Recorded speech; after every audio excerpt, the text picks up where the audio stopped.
हर किसी के बस की बात नहीं बिहार में जाने के लिए। ज्यांच्या पुरुषार्थ असतो, ज्यांच्या रक्तात खरंच बाबासाहेब असते रिअल मध्ये, नाही तर तुझ्या रक्तामधला भीमराव पाहिजे म्हणतात लोक, लय बापा।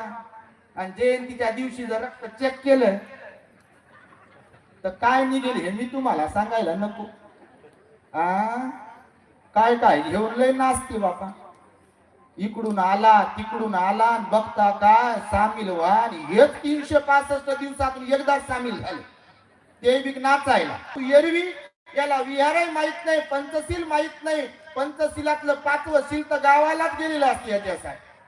आपण गाफील राहता कामा नये। अहो आजूबाजूला पाहत बाबासाहेब तर म्हणाले भिक्षूंना पण उपासकांना सुद्धा तुम्ही ख्रिश्चन मिशनरी करून आदर्श घेतला पाहिजे, माणसांना धार्मिक बनवलं पाहिजे, लोकांना धार्मिक बनवलं पाहिजे, हे बाबासाहेबांचं वक्तव्य आहे बघा। म्हणून तुमची माझी प्रत्येकाची जबाबदारी आहे, बाबासाहेबाला सहज घेता येणार नाही, फुकटच खाणाऱ्यांपैकी नसलो पाहिजे। धम्माला ग्लानी येत असेल तर उपासकाने धम्माला सर्वोच्च स्थानी मानून बुद्ध शासनाच्या वृद्धीसाठी आपला वेळ बुद्धिमत्ता खर्च केला पाहिजे, असं उपासकांच्या 10 कर्तव्यांपैकी एक कर्तव्य सांगितलं मिलिंद प्रश्नामध्ये, तुम्ही जर वाचत असाल तर।